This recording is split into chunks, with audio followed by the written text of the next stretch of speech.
बजा बिगुल चुनाव का, तीव्र है सियासी रण का शंखनाद। सियासी कुरुक्षेत्र की मिट्टी भी है अब जंग को तैयार। होगी यूपी के अस्तित्व के लिए कटाक्ष के तीरों की बौछार। हम बताएंगे किसकी होगी जीत और किसकी होगी हार। तो सी न्यूज भारत पर जुड़े यूपी विधानसभा चुनाव की महक कवरेज से। नमस्कार, आप देख रहे हैं सी न्यूज भारत और मैं हूं आपके साथ ज्योति अरोड़ा। प्रतापगढ़ में सपा उम्मीदवारों के समर्थन में जनसभा करने आए सपा सुप्रीमो अखिलेश यादव ने भाजपा पर जमकर निशाना साधा।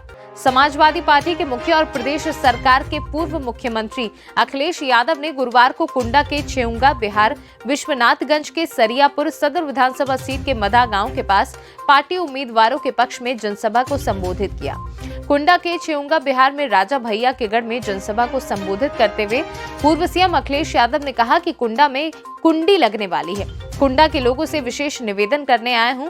कुंडा के लोगों को हमेशा मंत्री मिलता था और पहले भी भाजपा और सपा सरकार में मंत्री बन जाते थे। इस बार रह गए खाली और कुंडा से अन्याय की सभा सीमा लांघी गई है। लोगों से सपा उम्मीदवार गुलशन यादव को विधायक बनाने का आश्वासन दिलवाया। बड़ा नेता है वो भी झूठ बोल रहा है, छोटा नेता है वो भी झूठ बोल रहा है। और अगर इनके भाषण सुनोगे तो आप देखोगे जो छोटे नेता है छोटा झूठ बोल रहे हैं। बड़े नेता गाना के नहीं सुना कि बाबा काला, इस बार जनता ने कह दिया बाय बाय बाबा बाबा। बताओ बाय बाय कर दोगे या नहीं कर दोगे? बाय बाय मानने हो गई बाबा जी की। साइकिल याद रखोगे, रुपए विद्याधन देने का काम समाजवादी सरकार। हमारे 69,000 हो, आरक्षण वाले हो, उनकी भी मदद करेंगे। और सबसे बड़ा फैसला लिया है समाजवादी पार्टी ने कि जब समाजवादी सरकार बनेगी 3 महीने के अंदर जातियों को गिन करके जनता को बताने का काम करेंगे। और ये जो राशन दे रहे हैं ये पहले लोग 5 साल राशन पाइए, साइकिल की बटन दबाइए 5 साल राशन पाइए। और राशन के साथ साथ सरसों का तेल 1 लीटर, 1 किलो दूध का पाउडर और 1 लीटर घी देने का काम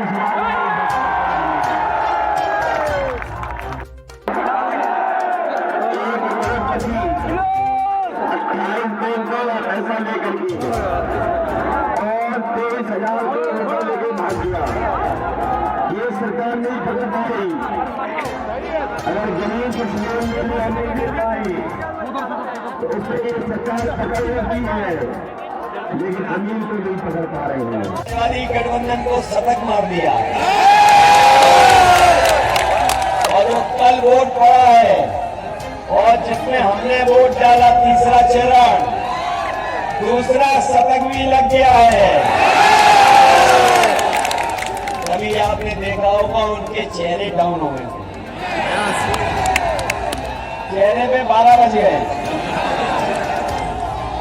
बज गए कि नहीं बज गए?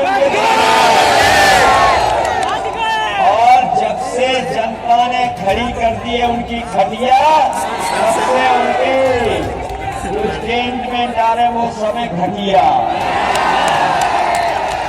बताओ खटिया खड़ी हो गई कि नहीं हो गई? और कुछ लोगों ने तो अपना बोरी बिस्तरा भी बांध लिया है और हवाई जहाज की टिकट भी बुक कर ली 11 तारीख की गोरखपुर जाने की।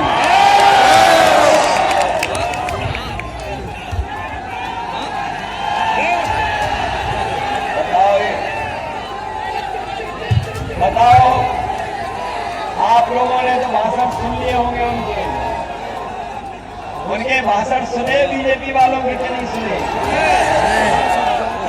उनके जो छोटे नेता है वो छोटा झूठ बोल रहे हैं और जो बड़े नेता है वो बड़ा झूठ बोल रहे हैं और जो सबसे बड़े हैं वो सबसे बड़ा झूठ बोल रहे हैं। और झूठ बोल रहे कि नहीं बोल रहे? और बीजेपी के लोगों का कमाल है, जो बड़े नेता हैं बीजेपी के, वो अपने छोटे नेता को झूठ बोल रहे हैं। जो उनके छोटे नेता है वो छोटे और नेता को झूठ बोल रहे हैं। जो उनसे छोटे नेता हैं वो कार्यकर्ताओं को झूठ बोल रहे हैं। बताओ झूठ बोलते हैं कि नहीं बोलते? बोलते हैं। आप लोगों से कहा इन्होंने कि बीजेपी की सरकार बन जाएगी तो किसानों की आय दोगुनी हो जाएगी। बताओ हमारे किसान भाइयों, किसी की अगर आय दोगुनी हुई हो तो बता दो। आपने अगर धान पैदा किया था तो बताओ धान की लूट हो गई कि नहीं हो गई? जो भी मेहनत करके आपने पैदा किया, ये सरकार किसी चीज की कीमत नहीं दे पाई। और जब आप लोग खाद लेने गए, तो बताओ खाद नहीं मिली, ये क्यों मिली? और जब आप लोग भाला करके देखा होगा तो प्रतापगढ़ से सी न्यूज संवाददाता रोहित जायसवाल की रिपोर्ट। इतना ही, आप देखते रहिए सी न्यूज भारत।